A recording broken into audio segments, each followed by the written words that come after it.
All right, for the web audience, we're going to get started at 12 o'clock, top of the hour, so we're just a few minutes away.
We're going to get started for our web audience too, and we've got some live audience in the room. So my name is Wayne Welk, automation specialist with the Reynolds Company here in New Orleans, and welcome everybody for joining us both online and here in the room. The couple quick introduction slides as always, and then I'm going to turn it over to our guest speaker from there on out. So today our topic was a Studio 5000 and a process solutions update. So we kind of titled that because, again, Studio 5000 has gone through several releases, version 31 currently, 32 will be out in the near future, and process solutions meaning a plant PX system. So we want to kind of touch on that here a little bit too. So as usual, we show like what's coming up next. So November, we will not have a users group. We do have a automation fair happening in Philadelphia this year on November 14th and 15th. So everyone is welcome to go to Philadelphia and attend that event. December, traditionally in December, we have been doing the best in show. So we kind of take what kind of was what was new and sexy, shall we say, at the automation fair, and we kind of come back and present it to you guys. It's also a little bit of a look ahead, right? Kind of what's the roadmap and what's coming up in 2019. And then, of course, in January, hard to believe that January is now in the 3-month outlook. 2019 is almost here. We will, of course, continue to do user groups. We haven't defined our topics yet. We do have a date set for the 23rd, so feel free to save the date for that. One last point on Automation Fair. Again, like you said, it's in Philadelphia, and it's a little less than a month away now, so November 14th and 15th. So again, I encourage you guys, if you're free to travel, head on up and check out the show. And with that, we will introduce Luis Ramos, Solution Architect with Rockwell Automation out of Houston. I'll give him a minute to introduce himself while I switch over to the slide deck here. Yep. So for everybody on the call and in the phone over here, I'm the Solution Architect with Rockwell. I'm out of Houston, so I cover all the business for architecture and software products, controllers, I/O, virtualization, and I focus on networking and cybersecurity as well. So we'll cover kind of in that portion of it, but anything having to do with any type of pre-sale design system, I'm going to be involved, and I'll work with all the distributor specialists on the rental side. So I'm going to do, like Wayne said, an update on Studio 5000, specifically version 31, since that has been out since February, and we did get a redundancy release back in actually last month. So that's kind of our going forward. And then we are doing a process control update because for Plant PAX, which is our DCS, we got a system release for version 4.5. We were waiting for 31 redundancy. Once that hit, we now have new documentation and everything regarding the process space. For everybody that has known me in the past or is knowing me now, I'm not very good with the script, so feel free to ask questions. I'm okay with you guys asking in between. Wayne is on the web version of it, so you guys can ask questions there as well. We're going to be talking about Studio 5000. As you've seen, Studio 5000 went through a name change a while back. There's a lot of applets that exist on it. So the big one is Logix Designer. That is our standard way of being able to do the control. For control logics, compact logics, that's kind of what we see there. There are a few other library management tools that I'll talk about, Application Code Manager being one of them. So to start off with, and always the big fun feature when it comes to Rockwell, what version of Studio should I be using? So this probably isn't going to make things that much clearer for you, but I'll try to do my best. So what we'll end up seeing is ever since version 20, we're now on 31, as I mentioned. So it hasn't been 11 years since 20 released. It's actually been probably a month and a half. It kind of feels like it. So what we're looking at is there's a couple of key features and a couple of key reasons why we're looking at it. Our main two releases right now that I'm going to kind of recommend for everybody is either looking at Studio 5000 version 20. We just had a re-roll for 20.05. So if you look at our website, we are now on 20.05.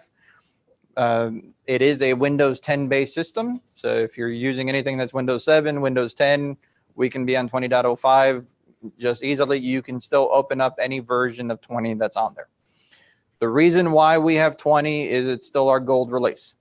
So if you're doing anything with legacy products, anything that has a serial port on the front of it, so L7s, L8 or L7s and L6s, we're on 20. So if you have customers, or if you are the customer that is currently running on 16, 17, 18, 19, we want to try to get you up to 20. We had version 24. That was our Plant PX release for 4.0. And for the longest time, we had documentation out. That was our redundancy release. That was what we were telling customers to go to. As of last month, like I said, version 31 released with redundancy. We now have a new system release for redundancy on that with Plant PX, so it's 4.5. So going forward, if you have a chance to go up and you're somewhere in between that, you're already past 21, you're on an L7 controller or an L8, the recommendation is going to be, let's move you to 31. There's no reason to kind of be on 29, 30, 28, unless from a customer point of view, you need to either have it spec'd or you don't want to carry multiple versions. And this is one of those things where if it's not broke, don't fix it. So if you installed a Plant PX system and it was 4.0 and you're at 24, there's no reason to go back and do an upgrade unless it's part of your upgrade path normally. So big thing there. We do have a 32 at Automation Fair. You're going to see a V32 release talked about. Right now it's set for November.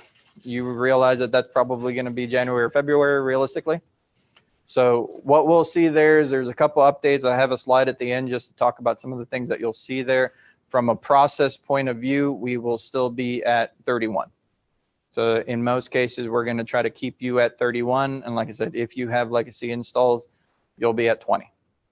everything in between there. You will see everything that's on the screen and displayed is a Windows 10. So if you guys have a requirement for Windows 10, we did remove support for XP. That's not a Rockwell call, that's Microsoft. We had no choice. So if you're there and you're at XP, let's talk about either virtualization or seeing about doing upgrades. We did do a changeover to RS Logix 505. So unfortunately, we gave you the option to upgrade to Windows 10 there too. So if you got those, let's talk. See if we can migrate you over anyway. So any questions on that guy? So there was a couple of key features that came out as of version 31. So a couple of things that we'll see, and the one that kind of strikes out to everybody, if you haven't installed it already, it is a complete graphical UI change on how we see it. So the big thing here is that Studio 5000 now looks completely different than what it used to. So what we're looking at there, from a layout perspective, it's identical, but all the icons have changed. The graphical interface on it looks extremely different than what it used to. So it's more of a Visual Studio kind of look and feel. The way that we program it, the way that we go about it, what icons you're using, all of that's in the same spot. So at least trying to get used to it, it'll take a little bit, but for the most part, it's the exact same system. The big thing that changed for us is for everybody, especially anybody that does any programming, a lot of the times what we would have to do is if you opened up two windows, you'd have to size it correctly so that you can see two things at the same time. We can now undock Windows.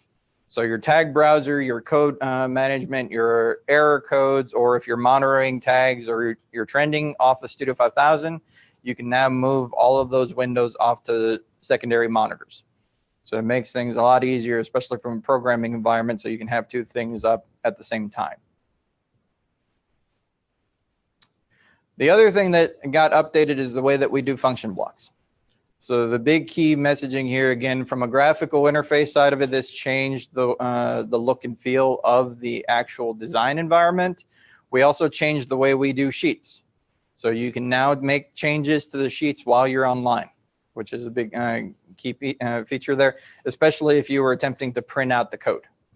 So the way that we're able to do this, we'll see changes, especially if you're using a lot of the design environments on how we do the tag tie-ins, all of that change inside of the function block editor. So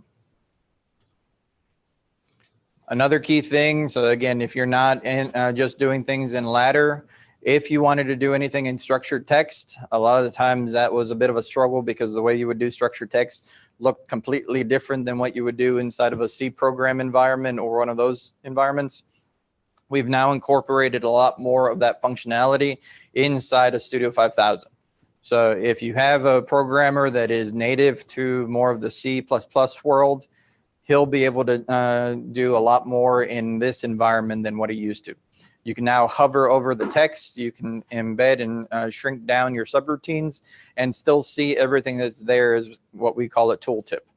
So there's a lot of feature sets there. So if you have more need to like get into it, I got a couple labs that I can show you guys after the fact. A big key feature that got introduced, and this is specific, I'll do the caveat now, it's specific to the L8 controllers and the 5380 compact Logix controllers. As of V31, we've introduced a new alarming feature. So how many of you guys in the room know about the ALMAs, ALMDs? Okay, Dean, you don't count. So in the past, right now, if you're doing anything with process or the process objects, there's a little P alarm block that gets introduced as part of the AOIs. And that triggers a bit inside of the HMI, and we do the alarm and events server inside of FactoryTalk. On the server side of it, we can add up to 10,000 alarms triggered from the controller. And what it's doing is it's pulling from the server side down to the controller and says, okay, are you an alarm? Are you an alarm? And you can set it for 1 to every 2 seconds. The ALMAs, ALMDs are instruction-based instructions that existed back in version 16. So in version 16, we started up with that, and it triggers from the rung, and anything that captures there, whether it's an analog or a Boolean, gets pushed from the controller to the HMI. So no configuration has to be done at the HMI level. Everything is done at the controller level. The issue there is that it carried a lot of overhead. So if you guys ever tried to do that in the past, I probably yelled at you at some point or another, because you can only do a limit of about 250 alarms in a controller. And in a typical environment, you guys can tell me, but in most cases, you're looking at over 1,000 alarms that you would do in a typical process system. Quite a bit of a limitation there. Most of that was catered towards the amount of memory that was required for each one of those instructions. In V31, we introduced what's called Logix tag-based alarms. So I can now go into the actual controller side of it, and there's what's called an alarm manager. Inside of Studio 5000, I now have the ability to do little checkboxes on individual alarms that I want to create. Those alarms can be created via an array, via UDT, via AOIs. So I can instantiate everything and do an import-export out of Excel. So it gives me the ability of now managing everything. It still looks and feels exactly like the alarms that get set up inside of the server. But when I'm looking at this, I can now create all my alarms. And as soon as I hit the little checkbox on the right-hand side of the screen there, it now gets pushed to the controllers, or to the HMI. So my factory talk view SC environment now is able to see all my alarming side of it. I can still do my shelving. I can still do all of the same functionality that I do from the alarm and events. The only thing that happens is this alarm manager piece in the background is actually running a periodic task. So instead of being a time and date stamp from exactly when the alarm triggers, I'm actually doing a 500 millisecond scan. So every 500 milliseconds, I'm checking to see if the alarm triggered. As soon as I see that, it gets pushed to the HMI. I don't have to do anything. My time and date stamp is down precision-wise to 500 milliseconds. So the reason I say that is if I'm looking at footprint, the alarm and events from the server are the smallest ones.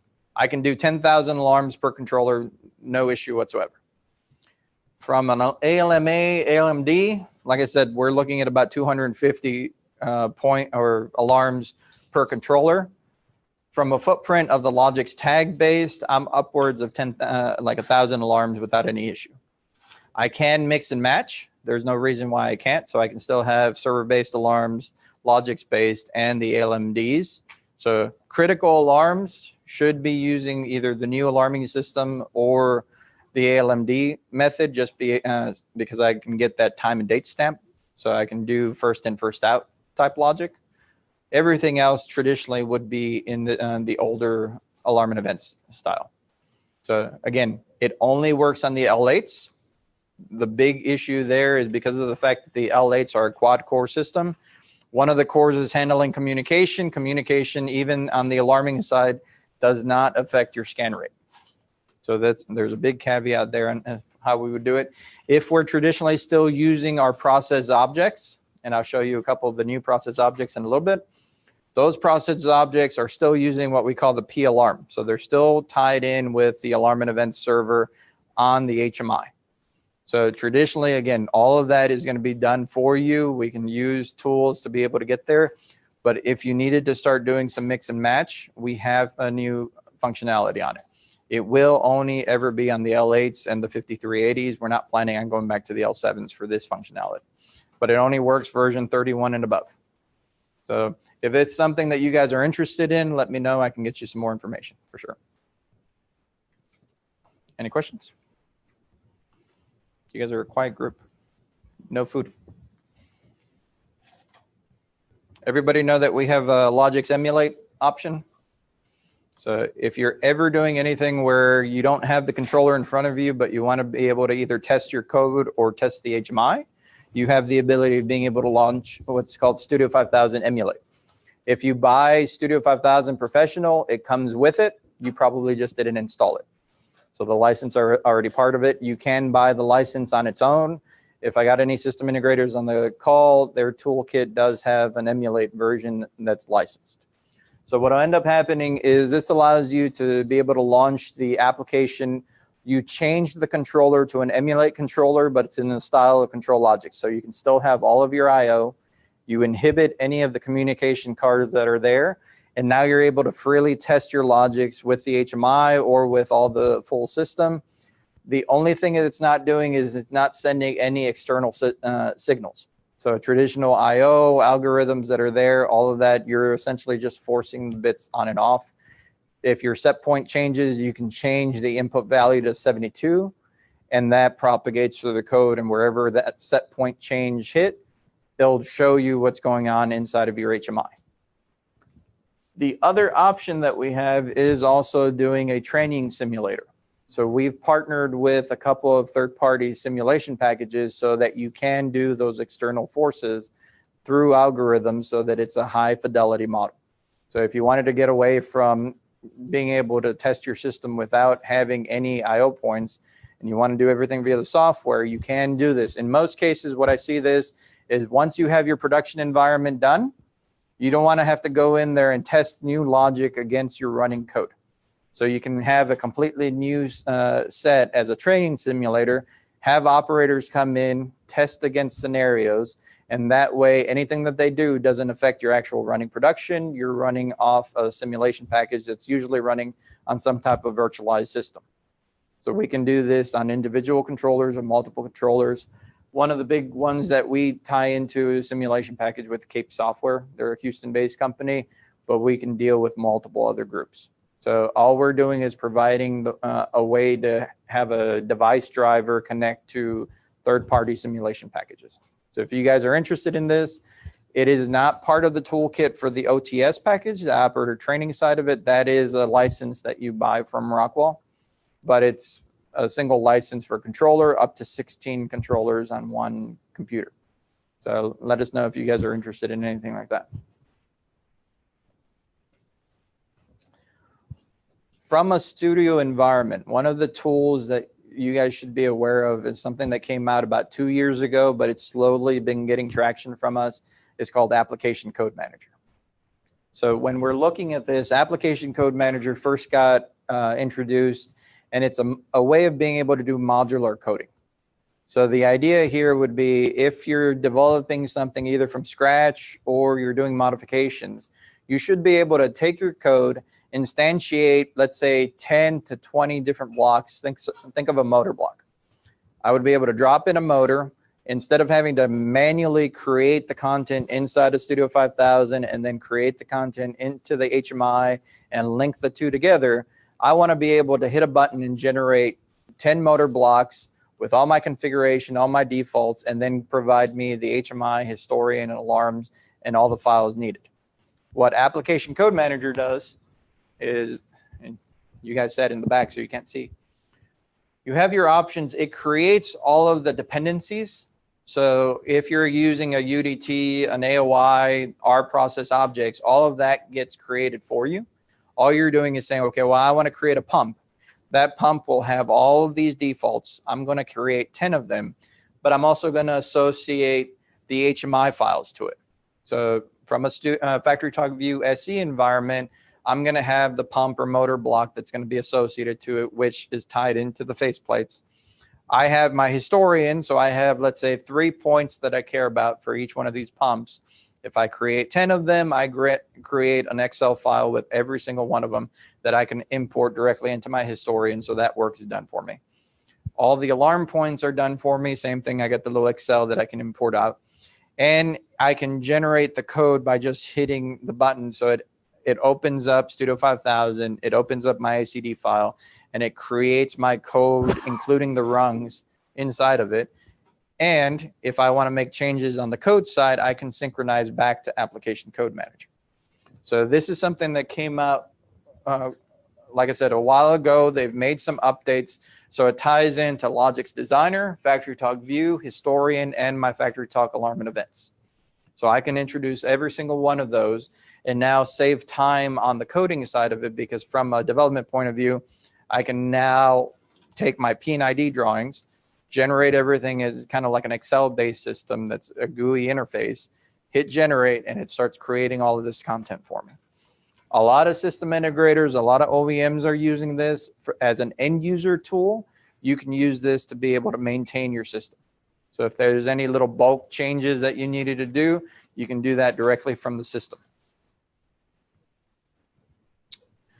One of the things that you guys should be aware of is there's a Lite version of it, so you can go directly to the PCDC, that process product compatibility and download site.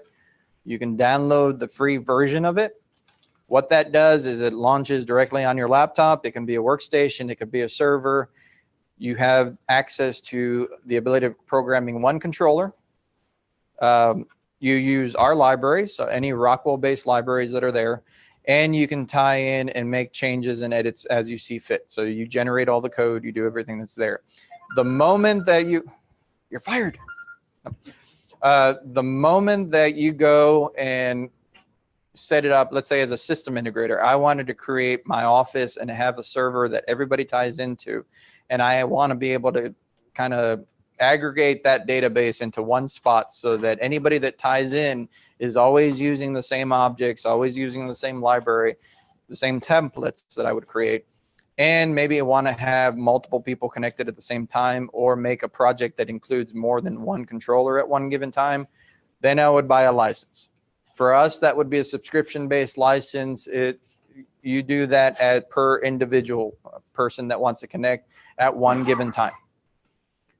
If the free Lite version is enough, download that, start testing it. I can get you some labs and get you guys oriented so you can get involved with that. Anybody that has a toolkit has access to that side of it. They would still need to do a subscription separately from the toolkit for the paid version of it. So we are doing updates, and like I said, so right now we are on version, I believe it's 2.1. Version 3 will be coming out quite soon. Again, that's just going to be a download that you get from the PCDC site. We're going to be tying into the new objects. One of the big updates will be using the new logics-based tag that I was talking about earlier as a V31. So you'll have the option to either use the standard alarming from the alarm and events side of it, or you'll be able to do the new alarming directly from an L8 controller.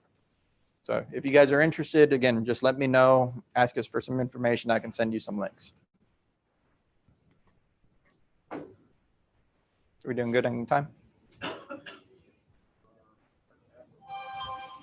So any questions on the Studio 5000 just as a development side? So again, just to reiterate, realistically, there's no reason to go away from 20. So 20 is still kind of my mainstay. I'm still doing updates on it. So the 20.05 did introduce all of the products that released within the last year and a half.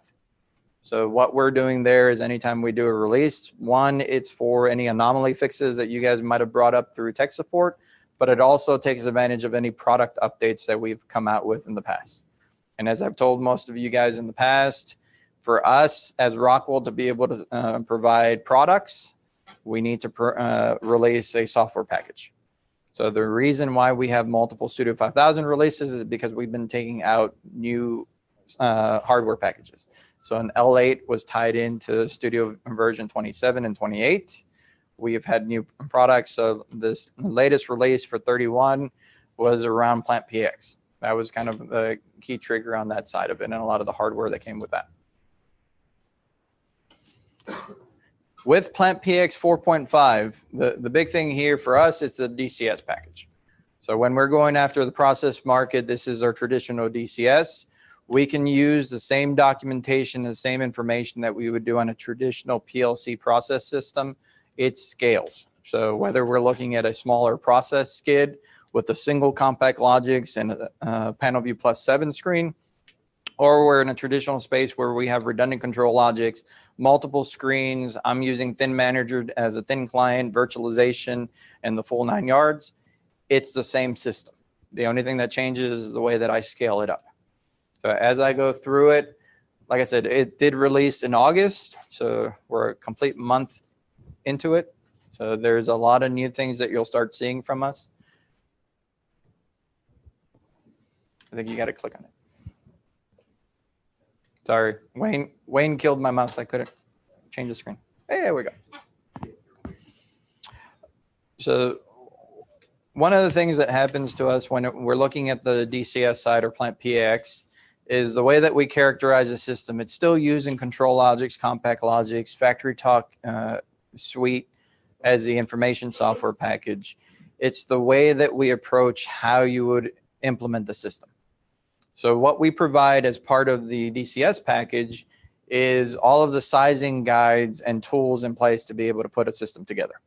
So with 4.5, and even when we had 4, we supplied a lot of the documentation on what version of Studio you should be on, how you should approach coding inside of the controller, what your infrastructure should look like from a physical or virtual system.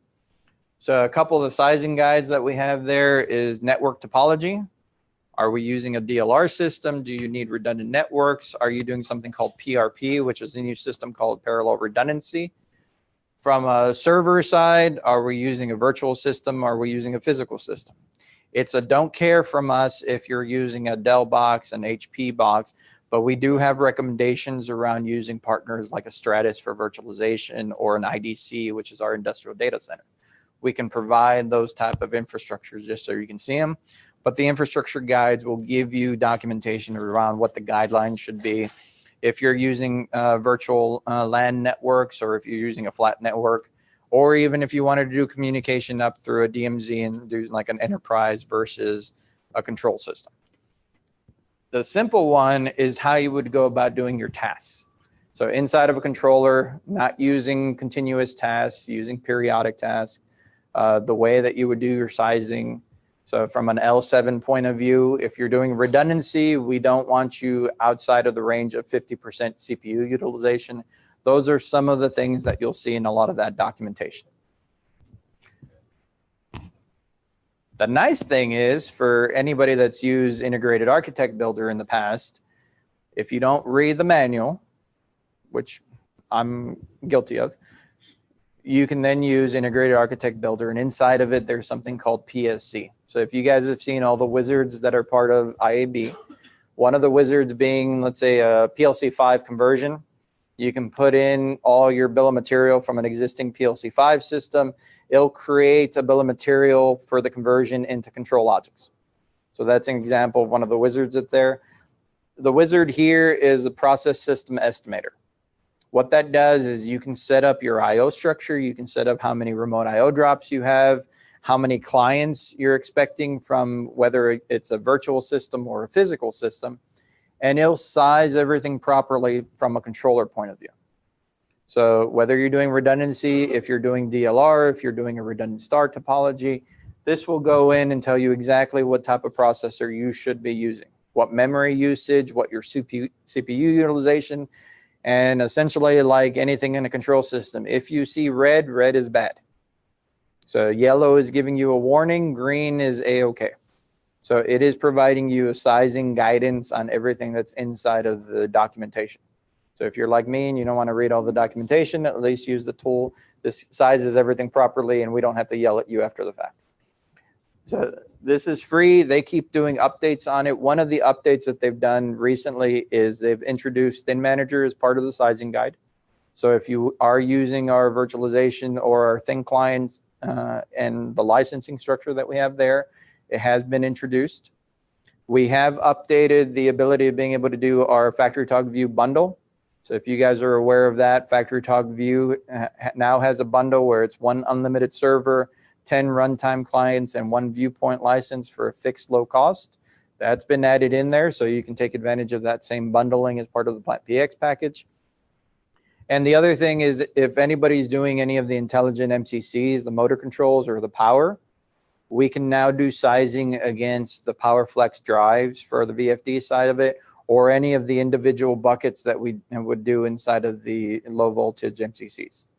So that would be like the E300s and all of those type of communication paths, because every single one of those buckets is a smart device that could tie in directly into our controller. So that has to be accounted for in the sizing, but you no longer have to do generic sizing on it. You can say, I have 5 VFDs, I have 10 E300s, and it does all the sizing for you. And on top of that, if you guys can see, there's a little button at the very bottom right-hand side that says generate my BOM. At the end of the sizing, you can hit generate your BOM. It creates the application inside of IAB, including the bill of materials. So if you guys are using that either for proposal or you want to find out what your budgetary price would be, that is the perfect way of being able to do that. And like all the lovely things that IAB does, it gets you all the terminal blocks and all the bits and pieces that you would actually need and usually forget. If you guys haven't used that, feel free to take advantage of it. I can send you some more information. And just IAB does a really good job of providing little videos. So you can go inside of IAB and actually go into the sample videos, and it'll tell you information on the sizing guides and just quick little snippets on some of the feature sets that are there. So they update it every couple months. So just keep track and tabs of it. So one quick caveat on this, we do not call these the Plant PX library objects. We call them the Rockwell process library objects. As you guys are mainly aware, most of the documentation that we put forth on the DCS is heavily tied to our process objects. They are not required for Plant PX. They're not required for our DCS, but all our documentation is based off of it. So when we characterize a system, we're expecting you to use the library. If you're not using it, that is fine. You just have to characterize your own library and make sure that you're not putting anything that's outside of bounds. So, but with that said, our process objects have now been updated to version 4. So if you go to our website, PCDC in the download site, there is a new version on there. It used to be 3.5. This latest iteration is now 4. They have changed the look and feel completely on how it was. It is more gray than it used to be. So if you guys have seen the high performance standards that are coming out for the HMI side of it, we're going further into that. One of the big changes is we're a little bit more landscape than we were back in the past. So this is one change on the look and feel. We have changed it so it's not pictures anymore. It's more a softer graphics on it. Any value that's changing is now either bold or in blue. So you can easily see anything that's static versus what's dynamic. And we also made it so that there's different styles of the graphics. So there's a basic, an advanced, and any trending is now off on its own. So that gives you the ability of being able to close down the actual kind of control portion of it and just leave a trend up on the screen. So now you don't have to worry about everything being in the background or taking up space. So we have updated everything. The existing library that was there got moved over, plus extra functionality. So we have added also security as part of this. So back in the past, if you guys are introduced into FactoryTalk View, it was the A through P codes, and that's how we would do security. And you would use FactoryTalk to be able to do your domain access. Now you can also set up areas inside of it so that special operators and maintenance groups can be assigned to specific areas inside of your application, so that if you have an operator in one facility of the plant, they may not have the same rights as another area in the plant. So wet side, dry side, those type of ideas, they're now built into the objects themselves. So you don't have to code everything hard coded. You can make it dynamic based on your IT settings. So those are a couple of different settings. It is free to use. So we still supply the library objects all the way down to version 18 of Studio 5000. So it's free game. You can still use those. The AOIs, obviously, we'd still want you either at 20 or 31. 31 is the documentation for Plant PX, so we will kind of want you on that side of it. But I would recommend anybody downloading these. They still work for Compact Logics and Control Logics. The only requirement from a software point of view would be your FactoryTalk View SC. It will need to be at least version 10.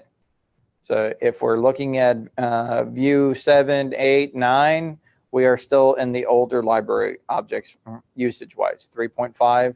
Any of the old library objects can be moved up to newer versions of SE. So if you were running 7 and you update that, your existing application will move all the way up to 10 without any issues. But if we're looking at this new library objects, you won't be able to open this up in V9. So that's just the one caveat there. But I would recommend, again, download it, play around with it. There's a sample folder inside of the library once you download it. So one of the things I do on my laptop is I have a running demo that's just running off Emulate. So you can see everything, every single one of the blocks, how they do it, and get down into the code to at least get started with it. And then from there, there's also gives you a couple templates to be able to get started. How many of you guys are doing virtual systems? More physical boxes? Okay. So if you got a physical box, meaning that you got a full Dell server or something to that effect, fair game. The system still works on both. What we'll do from the documentation point of view, especially on the infrastructure side, we'll provide you configuration for a physical box. So a physical server, your minimums, your recommendations, what you should be using from memory, what you should be using from a CPU. In most cases, from a physical point of view, what you buy from the store is almost overkill for what you can do inside of the software. The software is still not that heavy and intensive versus now memory is cheap, CPUs are cheap, so it's pretty easy to get a standard system. From a virtual environment, you have a lot more flexibility because we partner with VMware, but we also provide you templates that are open. So for anybody doing anything with Hyper-V, it's still completely fair game. So what we do is we provide you virtual templates. So any of my SIs on the phone or here, what would happen is their toolkit does have these templates already preloaded on the hard drive, or you can download them off the web.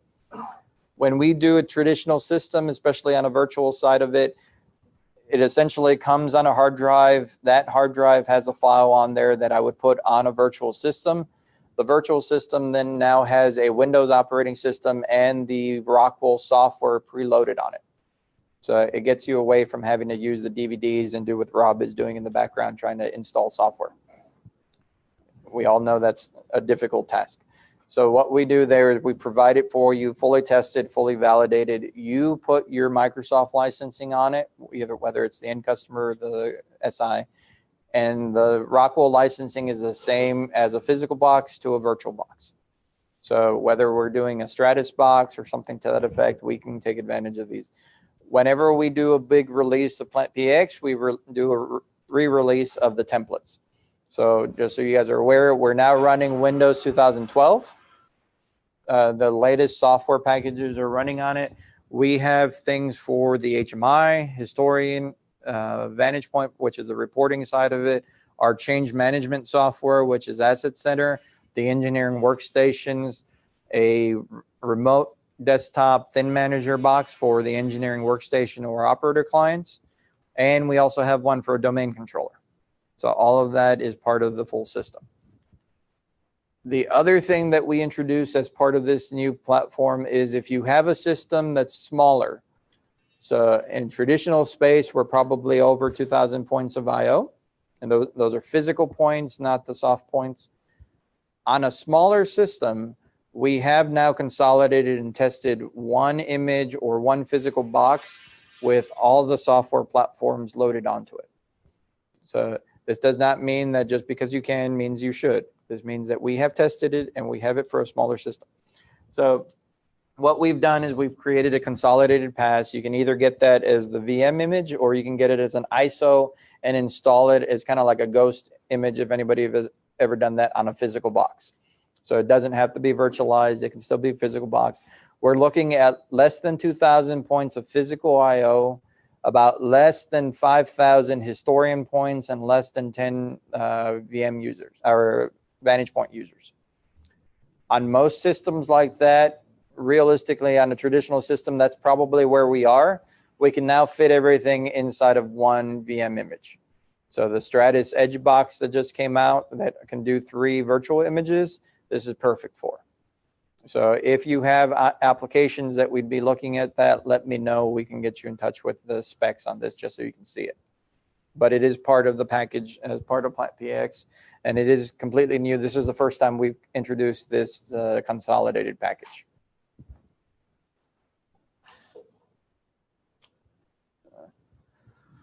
One kind of last thing on Plant PX, one of the things that you'll see documentation-wise is still based on an L7. So redundancy right now, if we're doing ControlLogix, redundancy only exists on the L7 platform, L71, L72 to L75. We got the RM2 modules, collect everything, remote I/O all throughout the facility. Like I said, redundancy now exists for 20, 24, and 31. If it's a traditional new Plant PX design or process design, I'm going to push you to 31 as your default. But if for some reason you need to stay at some of the older versions, fair game. If you don't have a need for redundancy and you can do with a single control logic system and you want to get into the process space, we can do an L8. So an L8 for you guys, if you haven't played around with it, it's not a drop-in replacement for an L7. It's so future right now would be redundancy, but one of the things that it gains you is there's a front port on it that it's a 1 gig Ethernet port that can be used for I/O, or it can be used for your information network, or you can tie it in to a Stratix 5400 switch. So you have a couple of options there. The amount of memory is greater. It's a quad core system. So like I said earlier, one of the cores is communication. So all your scan rate changes quite dramatically. So I had a customer that was doing a lot of communication back and forth, and they were fully loading a CPU for an L75 at about 89% CPU utilization. They dumped the exact same program inside of an L8. They dropped it to 11%. Just by doing that, the scan rate also took a dip because it used to be about 450 milliseconds. It was down sub 100 milliseconds at that point. So the change from an L7 to an L8 is about 8 to 11 times greater when it comes to speed benefits. So if we're in a simplex design, if we're able to do something application-wise, we are able to take this again to an L8. We'd be able to look at the new alarming feature sets. We can support the process objects inside of an L8. The documentation that you'll see for the system release does not talk about an L8. There is a knowledge base article, which is the link that I have on the screen. It talks about any of the little gotchas that you'll see if you're moving from an L7 to an L8. One example of it is the LCPU block that existed in the older process library objects. It broke when it went from an L7 to an L8. The L8 introduced a web page that had Task Monitor built into the web page. An L7 did not have that. So when they tried to do the exact same get system variable command that existed in the L7, it got bumpkiss on the L8 because that wasn't a tie-in. They have since fixed that as part of the new library object. So the 4.0 stuff that I was showing you does now support the LCPU block. But there's little things like that, including the sequence manager and phase manager, that does not translate in the L7 to L8 world. But if you guys are doing something or you need to do it, and again, it's not a redundant requirement, we are fair game. So if you guys are interested, just let me know. I can get you some information, or I can validate your design for you. But outside of that, anything on Plant PX? So again, big takeaway for the Plant PX side of it is the process objects. I try to push that to most of my customers, whether it's process or not. The savings there, especially if we're looking at that application code manager that I talked about earlier, it gains you a lot of benefit there from a modular coding point of view. So if you guys are interested, that would be kind of where we would play with things so that you can save a lot of engineering time and a lot of maintenance, because you're also standardizing on the blocks. And we provide blocks to you and faceplates for the Stratix switches, the VFDs, the E300s, HART communication. We now have a block that exists for that. If you're doing anything with switchgear and 61850 standards, we have a block that goes directly to a Schweitzer relay. So all of that is part of the same process object family that we introduce. So there's more than just a DCS kind of look and feel. You'll be able to take advantage of that in any type of system that's looking at compact logics or control logics. So again, if you're interested, let us know. From looking forward, for anybody that's going to Automation Fair or some of the things that we'll probably talk about once we get back for the Best in Show, there is going to be a Studio 5000 version 31 that will be released. As of right now, we're setting it for November timeframe. Like I said, more than likely that'll be a January or February, knowing how we take things with Automation Fair and the holidays coming up. A couple of things that are changing, some of the functionality and the function block.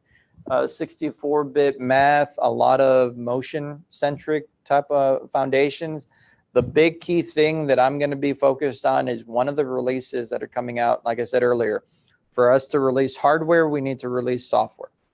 V32 is going to introduce a new adapter for control logics. It will be an EN4TR.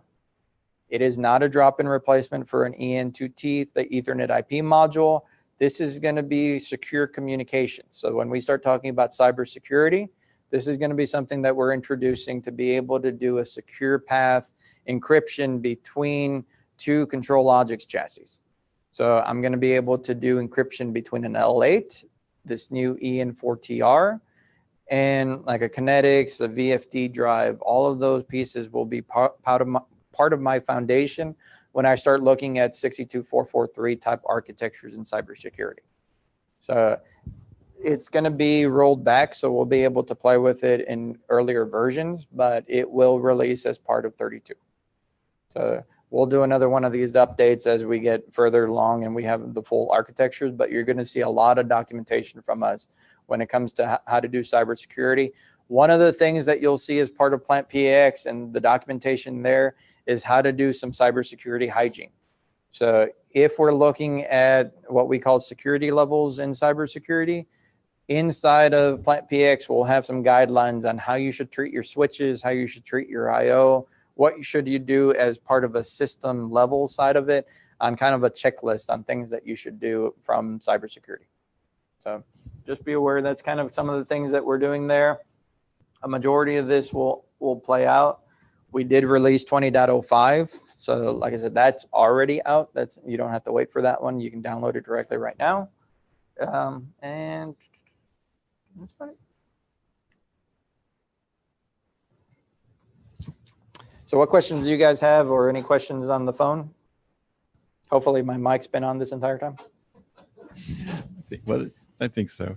Online audience, please feel free to chat or put a question into the Q&A, or I can actually probably unmute your line if you want to ask it live. And in the room, feel free. And you guys can go off topic. You got me in the room, feel free. Were there cookies? That wasn't bad. Okay. Is it like 5,000 out now? 31? So 31 right now is set for November timeframe. So we have V30 as of right now. The V31 will release. It will only be for an L7 format though. So the L8 will be future.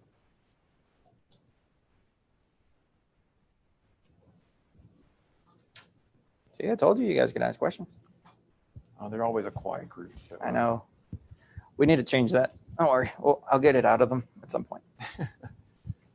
All right. Well, we'll wrap it up then. And guys here live in the room, feel free to stand around and ask Luis any questions online. As always, you can reach out to us and ask us questions later if they come to you. We'll post everything, video, deck, and all to our archive page, and we'll get that out to everybody. So once again, thank you for attending, and have a good day. Thank you, guys.